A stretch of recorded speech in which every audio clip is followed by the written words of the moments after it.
En esta oportunidad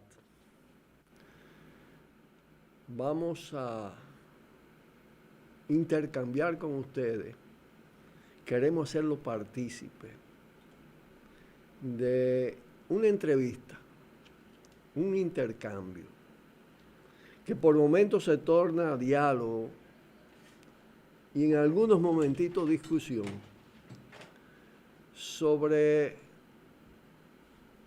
temas de mucha importancia y de mucha actualidad. Esta vez, Tiro al Blanco se expresa en el marco del espacio que hemos venido construyendo paso a paso con los amigos y amigas de La Voz para el Cambio, que es un espacio televisivo coordinado por Alfonso Torres Ulloa, que junto a un equipo de activistas sociales, de comunicadores, ha venido desarrollando una labor a través de los medios de comunicación, por su propio canal de YouTube, el canal 28 de la zona oriental de la capital,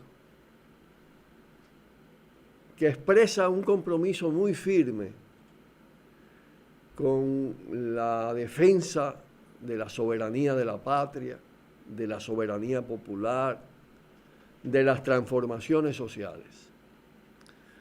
Y hemos forjado en ese proceso, participando cada 15 días, todos los martes,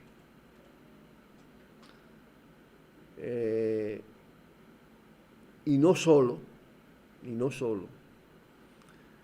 hemos forjado lo que hemos llamado una alianza estratégica, una coordinación estratégica. Es decir, nos complementamos, abrimos ventanas, más ventanas. El formato de Voz para el Cambio es un formato de más tiempo, no está segmentado. Y eso permite un diálogo con un sentido más de análisis. Permite exponer con menos constreñimiento de tiempo. Y eso para determinados temas, como el tema que le vamos a tratar en el día de hoy, es sumamente provechoso. Porque podemos desarrollar mucho más nuestra intención permanente de no quedarnos en la superficie de los temas, sino de ir a las raíces de los problemas, de las causas de los males que afectan a la sociedad dominicana, que estremecen al mundo, a nuestra América. Y hay una gran diversidad de temas. De manera que, atención, somos movimiento camañista, somos izquierda revolucionaria, somos cambio radical, somos Tiro al Blanco. Entonces, adelante, compañero director, para ofertar a todos los amigos y amigas de Tiro al Blanco el contenido de este momento. Seguimos aquí en su espacio Tiro al Blanco, Voz para el Cambio. Dos ventanas de opinión, de compromiso con la patria y con lo mejor de la humanidad que por momentos se convierten en una sola ventana. Voz para el Cambio, Tiro al Blanco. Muchas veces conversando con Narciso y a veces con don Iván también, sale la imagen en términos del discurso político, que el sistema, que la derecha se descompone. Pero uno siente que la derecha se recompone en momentos de crisis, ellos se encuentran y se ponen de acuerdo.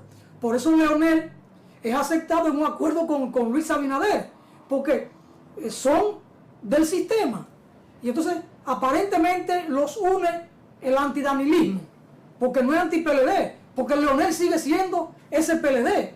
Y Leonel dijo el día 13 de octubre que el PLD hacía fraude, como que él era ajeno a esa cultura del fraude.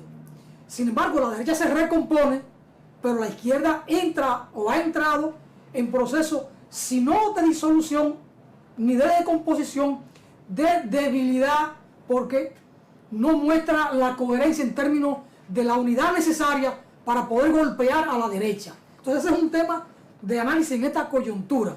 Pero esto a propósito de una inquietud que nos plantea la amiga Ana Mateo, radicada hace 40 años en Costa Rica, pero que sigue el programa permanentemente y sobre todo cuando Narciso va a estar con nosotros.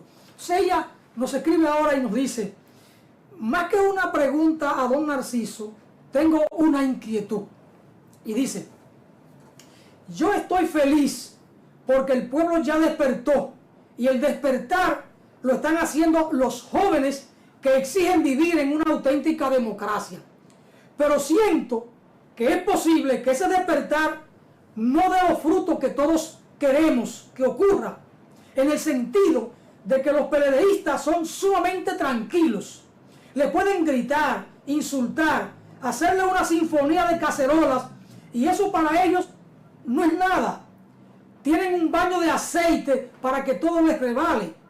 Fíjense la actitud del señor Félix Bautista, que ni se inmutó con todo lo que le gritaron ahora en Santiago. Yo pienso, dice Ana Mateo, que si el partido en el poder no siente algo muy fuerte que lo ponga en jaque mate, nunca se irán de ahí. El pueblo podrá hacer todo lo que quiera y ellos le darán libertades para que lo hagan, porque ellos ven eso como un paliativo que no curará el mal existente. Para quitar a esa gente de ahí se necesita algo más drástico, algo que llegue o amenace con llegar al corazón mismo del poder, que los ponga a tambalearse. La esperanza que tengo es que si las protestas siguen, es probable que los inversionistas extranjeros le exigen al gobierno un ambiente pacífico, o si no, se van del país. Esa podría ser una medida que lo afectaría.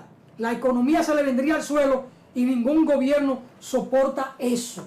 ¿Cómo, Narciso? La gente nuestra que vive fuera de la isla tiene una preocupación permanente por lo que pasa o por lo que deja de pasar en la República. Y ahora con lo del 16 de febrero hemos visto movimientos de dominicanos en México, en diferentes ciudades de Estados Unidos, en España, en Francia, es decir, en Puerto Rico. Narciso, esta preocupación de los dominicanos, sí, y particularmente de Ana Mateo, ¿cómo ella le preocupa el tema? La indignación de la juventud ha también estimulado la indignación del pueblo, y del pueblo no solo en el territorio de la isla, sino en la diáspora. Y pasó con Marcha Verde y ahora está pasando con mucho mayor fuerza a partir de lo acontecido desde que dieron el golpe electoral electrónico, que rebosa la copa. En todas partes del mundo donde hay dominicanos están en rebeldía. Y los de Estados Unidos, que tú lo pasabas ayer, ¿no? Me dicen los compañeros de New York que no se registra en Manhattan y en la ciudad una manifestación de esa dimensión de los dominicanos y dominicanas. Son señales sumamente esperanzadoras. Pero yo quiero, antes de entrar también en el tema directo de Ana, que siempre está preocupada y aportando en esa dirección, dar una breve pincelada. Mira, cuando la contrarrevolución se impone, y yo hablaba de cuando se inicia este ciclo, se inicia con un acto brutal, que es la invasión militar de los Estados Unidos, la restauración del viejo régimen, de las estructuras militares tuteladas por Estados Unidos. Se van las tropas y todavía hay 5.000 agentes de la CIA en todo el país. Y todos esos centros se ponen a funcionar para actuar en dos direcciones fundamentales. Cada una tiene múltiples vertientes. El exterminio de una parte de los dirigentes y combatientes más relevantes de abril del 65 y el proceso de disgregación, división y cooptación de parte de la izquierda. Cuando las contrarrevoluciones se entronizan... Y de liquidación. Sí, por eso te digo, de exterminio. Cuando las contrarrevoluciones se entronizan, uno se queda con todo el espíritu de repetir la revolución. Y eso pasó en todos nosotros. Volver incluso a la lucha armada. Pero el peso de la contrarrevolución bloqueaba todas esas posibilidades. Y iba afectando progresivamente a las izquierdas. Si tú le agregas a eso lo que pasó, la combinación de la reestructuración neoliberal del capitalismo con todo el efecto sobre las estructuras sociales y las viejas organizaciones, y le agrega además el derrumbe de los países del este que eran contrapartida, lo que le da un campo abierto a ese capitalismo voraz, con todo el elemento de carácter cultural e ideológico y la potencia de lo mediático, la capacidad cooptadora, la capacidad para doblegar, para cansar, para doblar parte de la izquierda, para producir renegaciones y traiciones, es enorme. Y eso afectó a todo el movimiento y lo dividió y lo redujo. Por eso hay que hablar de las izquierdas. Hay una parte que todavía la gente, bueno, todavía están hablando de un PTD como si fuera de izquierda, que se presta para darle la cosa a Leonel. Eso hace tiempo que debo de ser de izquierda. Y del BIU y de lo otro. Pero no solo pasa ahí, pasan en fuerzas que están en la oposición. Que tú puedes decir, a lo sumo son izquierda de la derecha, en términos relativos, pero están derechizadas. Están en la lógica del sistema. Se creyeron el cuento de la imposibilidad de los cambios y de la revolución. Ahora emerge una nueva generación. Y lo que va a ser de izquierda, o lo que es de izquierda de esa nueva generación, no se va a expresar de esa nueva generación, no se va a expresar de la misma manera que nos expresábamos nosotros. Y en eso hay que tener una actitud sumamente abierta.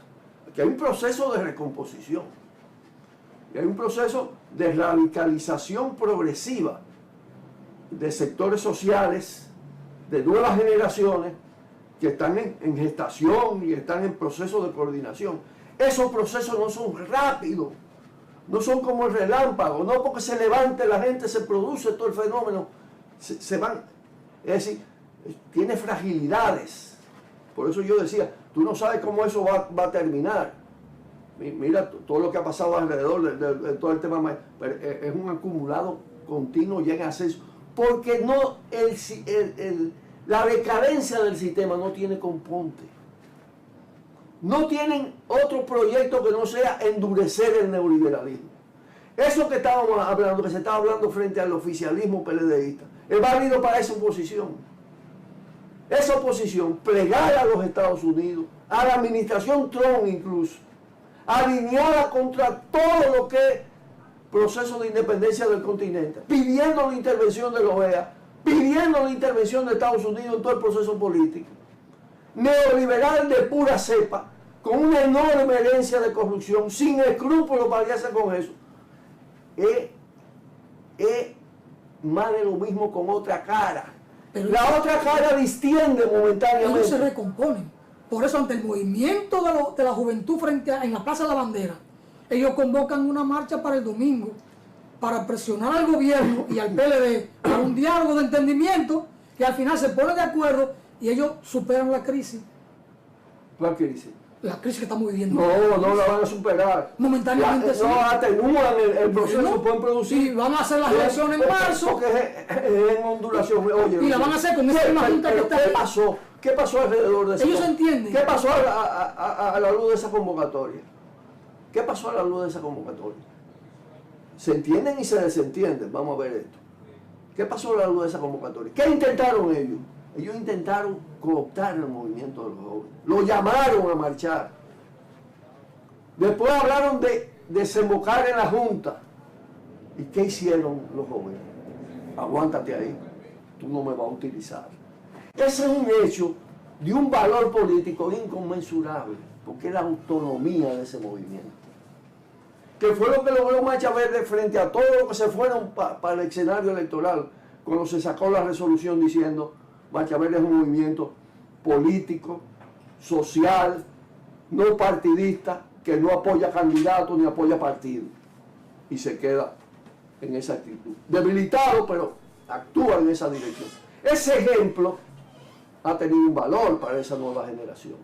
Es decir, ustedes no van a enredar. Hay jóvenes de esos que incluso van a votar por esa opción para castigar al otro, pero no porque estén con esa opción.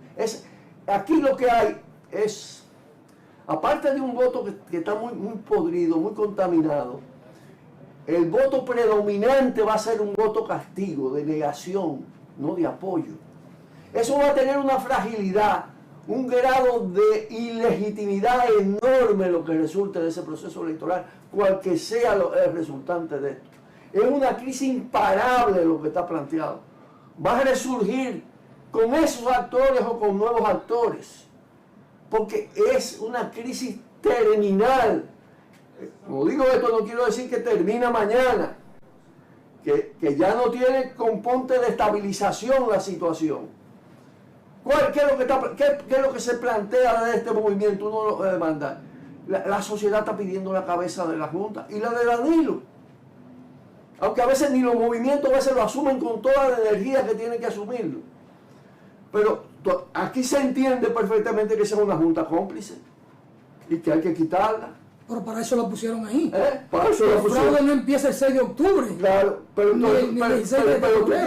el fraude empieza cuando nombran a esa Junta. Pero tú tienes lo siguiente, entonces, ¿qué pasa? Bueno, quita la Junta, están los suplentes. Los suplentes son peores que los que están ahí. Se van también. Porque la demanda es fuera de la Junta de sus suplentes. No porque que los suplentes lo eligieron para sustituirlo si tienen que irse. Ahora, es decir, yo creo que el movimiento tiene que plantarse ahí. Con la experiencia vivida y todo lo que ha pasado, la corrupción que es un sistema, la impunidad que es un sistema, la trampa que es parte del sistema, hay que enfrentarla. Y hay que demandar la destitución de esa Junta y sus suplentes. Ahora, es que los suplentes no han hecho nada. No, pero, y la ley establece suplentes por si aquellos faltan. Suban los suplentes. Sí, pero ¿Con qué argumento se llevan a los suplentes? Pero es que este problema no es un problema legal ni constitucional. También, pero hay una formalidad. El argumento es sencillo, por ejemplo, el que sustituye al presidente es el abogado Rondón. Imagínate tú, el presidente de la Junta, abogado Rondón. Está bien, ese fue su planteamiento nuestro, pero hay una formalidad jurídica que está ahí, institucional. No. El que se mete en la trampa jurídica se queda en ella. Y eso le está pasando a todo ese viejo izquierdismo que se derechizó. Se meten en la trampa jurídica y a ponerse en esa lógica. No, pero entonces viene el Senado. Bueno, le entramos al Senado. El Senado que cogió esa Junta y la anterior, juntas bandidas, no puede ser el que coja la nueva Junta. La sociedad tiene que imponer otra Junta. Entonces estamos peleando en otro terreno. Es decir, el movimiento tiene que chocar. Eso es otra falsedad que esgrimen los del sistema. Que lo que están, esto es un atentado a la democracia. ¿Cuál democracia? Si hemos dicho 1000 veces que esto es una dictadura constitucional, mafiosa. Si tú no la quieres llamar dictadura, llámala dicta blanda. Pero es un sistema político cerrado, corrompido, con todo el sistema de reproducción de la corrupción y de garantía de impunidad. Eso hay que echarlo abajo. Eso es la Junta, el Senado, la Cámara de Diputados, las altas cortes, el gobierno, todo eso. Estamos viendo los jóvenes que están ahí y la inquietud de Ana Mateo. Los jóvenes van a ir adquiriendo esa conciencia progresivamente. Y eso no va a ser homogéneo. Algunos se quedarán, otros se radicalizan. Es un proceso lo que está en marcha. Es un proceso lo que está en marcha. Y la visión, el horror de que han vivido una experiencia, no han claudicado. Y no son pocos. Cada día son más. Los compañeros de la izquierda, que y no están ni siquiera en partido, muchísimos de ellos, que no han claudicado, son muchísimos también. Con cierto grado, lo que tienen que hacer es acompañar ese proceso. La llamada izquierda inorgánica es mayor que la izquierda orgánica. Que crezca en calidad y que crezca en cantidad, pero con su autonomía, con su lógica, con su cultura, no es imponiéndole, no es creyendo que las cosas son como antes. Hay toda una serie de factores nuevos. Por ejemplo, la posibilidad de contrarrestar la dictadura mediática está más en manos de los jóvenes que nosotros, porque tienen mucho más habilidades para eso. El tema es los contenidos de la política, de la propuesta. Es influir en las ideas. Aquí hay una batalla de ideas contra el poder, contra las derechas, contra los bloques de la derecha, contra el gran capital. Ahí están todos los comunicadores, el CONER, todas las asociaciones industriales. Hasta da vergüenza que la UAS firme en la asociación de rectores una comunicación aceptando, saludando que lo vea, intervenga el proceso electoral, que la USAID intervenga el proceso electoral, que el instituto, la Fundación Internacional de Cuestiones Electorales de Estados Unidos intervenga el proceso electoral. Eso es una vergüenza. Y hay que decir, hay que recordar la memoria histórica. Los jóvenes no vivieron ese periodo. Hay que decirle que cuando ellos se emocionan, cuando les recuerdan a Amin Abel, hay que decirle que eso lo asesinó lo que intervinieron en el país, la CIA, con los órganos de inteligencia y de seguridad. Es decir, aquí es válido que la memoria histórica se refresque, que se traspase a las nuevas generaciones. Ese es el rol de nosotros. Es fundir la experiencia acumulada y la firmeza pese a todos los avatares con esa emergencia de energías potencialmente transformadoras que tienen los jóvenes de este país y las jóvenes de este país, con diferente lenguaje, porque hay sectores sociales distintos. Ahí hay malas palabras, grotescas le parecen a algunos, pero esa es la cultura en el barrio pobre.